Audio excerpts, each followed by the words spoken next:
Salut tout le monde, c'est David pour la chaîne Monsieur Caméra et aujourd'hui on va regarder comment utiliser l'outil réduction du bruit sur DaVinci Resolve. C'est parti!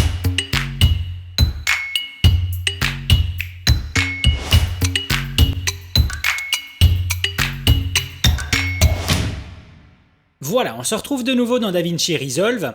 Donc ici, ce que je vous montre, ce sont des rushs que j'avais gardés exprès.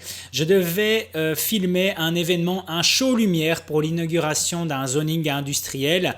Et ce show lumière était fait exprès pour la vidéo, c'est-à-dire que sur le moment même, il n'y avait pas de spectateurs. Le show lumière était uniquement pour la vidéo qui allait être présentée le lendemain. Donc pour vous signaler l'importance qu'avait justement cette captation par drone, ce sont des plans drone. Le gros souci qu'il y a eu, c'est que on s'est retrouvé avec le pilote à avoir le Phantom 4 Pro Plus qui ne décollait plus tout simplement. On n'a jamais compris la source du problème et donc on s'est retrouvé avec un réel souci parce qu'il était 2 h du matin et on ne savait pas quoi faire. Jusqu'à ce qu'à un moment, on se rende compte qu'on avait un DJI Spark qui traînait dans le véhicule. Maintenant, je ne sais pas si vous vous rendez compte, mais faire voler un DJI Spark de nuit, bon rassurez-vous, toutes les autorisations étaient là, mais faire voler un DJI Spark qui monte jusqu'à 3200 ISO avec un capteur qui est tout petit, je ne vous raconte pas la catastrophe. Regardez d'ailleurs la qualité ici des rushs qui défilent, comme vous pouvez voir, c'est rempli de bruit, c'est une réelle catastrophe. Par rapport à la diffusion qui avait lieu le lendemain sur grand écran, c'était pas utilisable. Donc on l'a quand même fait, on allait voir ce qui était possible, on n'avait pas d'autre choix de toute façon. Mais voilà, ça c'est le résultat qu'on a eu. Donc comme vous pouvez voir, c'est rempli de bruit, c'est vraiment une catastrophe. Alors par contre, je suis désolé, mais ici voilà, l'outil réduction du bruit qu'on va utiliser est uniquement valable dans la version studio, donc la version payante. Maintenant, ne quittez pas cette vidéo parce que c'est important que vous voyez le résultat qu'on peut obtenir avec le réducteur de bruit présent dans DaVinci Resolve Studio. Pour une petite info, à l'époque où je montais avec Final Cut, j'avais dû acheter le plugin Neat Video qui coûtait 100 €, c'est-à-dire un tiers du prix de DaVinci Resolve Studio, et j'ai repayé 100 €, toujours pour le plugin Neat, quand je suis passé sur Premiere Pro.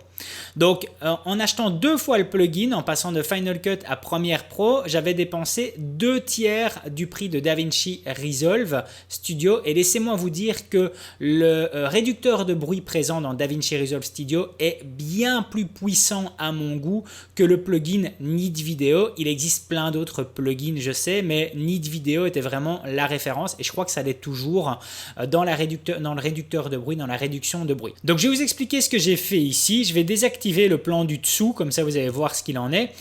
Le plan du dessus, en fait, toute la partie droite, c'est la partie sur laquelle on va appliquer la réduction du bruit et la partie de gauche sera la partie brute. Comme ça, vous allez voir l'avant-après en temps réel. Donc, on va aller dans la partie étalonnage. Et alors, on va se retrouver ici dans FN Mouvement. Vous voyez, de nouveau, ici, on a tous les outils. On va sélectionner FN Mouvement. Alors, dans un premier temps, on a la réduction du bruit temporel, image. Alors, ici, comme il s'agit d'un plan vidéo sur lequel il y a énormément de mouvements, moi, je vais lui demander d'analyser jusqu'à 5 images. Comme ça, ben voilà, j'ai le meilleur résultat possible. Je vais continuer ici donc sur la méthode. Moi, je veux la meilleure qualité. Voilà. Donc, évidemment, ici, la réduction du bruit qu'on applique, je vous conseille de le faire quand tout le montage est terminé. C'est important parce qu'évidemment, c'est quelque chose qui est assez énergivore en ressources, en puissance. Donc, faites-le en tout dernier. C'est beaucoup plus simple pour vous faire le montage. Donc, 5 images, meilleure qualité. Maintenant, si vous avez un plan, par exemple, sur un trépied où il n'y a pas beaucoup de mouvement, vous pouvez lui demander d'analyser, par exemple, 3 ou peut-être une image. Je pouvais essayer, mais moi je vais jusqu'à 5. Je vais choisir la meilleure qualité. Alors au niveau de l'amplitude, donc là de nouveau c'est par rapport à ce qui se passe dans l'image, au niveau justement de la réduction du bruit, soit vous pouvez avoir quelque chose de petit, de modéré ou de large. Moi je vais prendre large, pourquoi? Parce que de nouveau il y a énormément de choses qui se passent à l'écran, donc je veux vraiment avoir une analyse complète.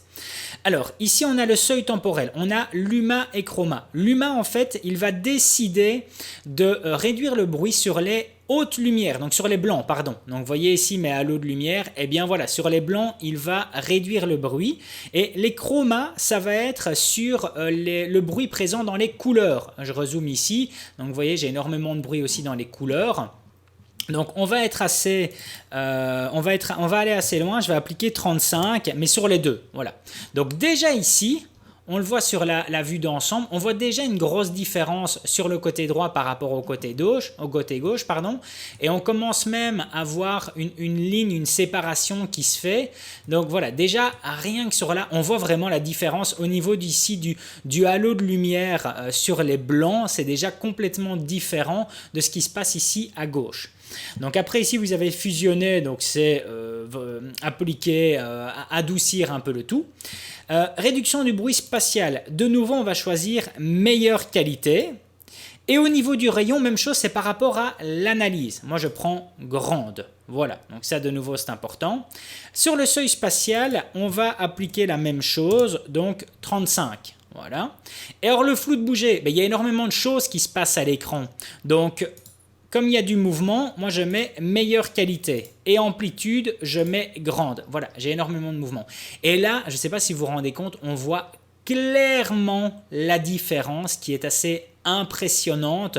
Je ne sais pas si vous vous rendez compte ici de ce qu'on a. J'ai récupéré quelque chose de nickel. Après, vous pouvez réajouter de la netteté sur le plan. Vous pouvez très bien réajouter un effet de netteté si vous trouvez que c'est un peu trop soft, un peu trop mou. Mais quand je vois par rapport ici à ce qui se trouve à gauche, qui est un plan inutilisable, eh bien ici j'ai vraiment quelque chose qui est parfait, c'est vraiment génial. Cet outil réduction du bruit est juste extraordinaire. Alors comme c'est assez, je vais retourner dans la partie montage pour que vous puissiez voir. Comme c'est assez énergivore, voilà, je laisse le temps de rendu, comme ça vous voyez un peu ce qui se passe. Voilà, et alors on va jouer, comme ça vous pouvez voir un peu la différence. Vous voyez, c'est assez impressionnant ici sur la partie gauche comparé à la partie droite. Je vais le remettre ici au début pour que vous puissiez vraiment voir le résultat qu'on obtient. Et alors, cette réduction du bruit avec quelques ajouts au niveau colorimétrie, j'ai obtenu un résultat comme celui-ci. Voilà. Où là j'avais quand même quelque chose qui était nickel. Donc en manipulant un peu les couleurs et surtout avec la réduction du bruit, voilà à quel résultat je suis arrivé. Je ne sais pas si on se rend compte, mais je vous le répète, on a filmé ça avec un DJI Spark. Un DJI Spark, le tout au téléphone mobile.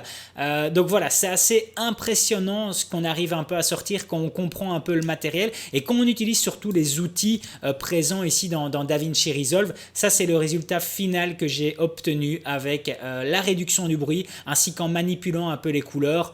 Voilà ce que j'ai obtenu, j'étais assez content et le client aussi l'était, donc c'est vraiment ça qui est le principal. Voilà, j'espère que ce petit tuto vous aidera pour vos prochains montages. N'hésitez pas à me mettre en commentaire si vous utilisiez déjà d'autres plugins pour la réduction du bruit. Je suis assez curieux de connaître ceux-ci. Si la vidéo vous a plu, n'hésitez pas à mettre un gros pouce bleu, ça me fait super plaisir.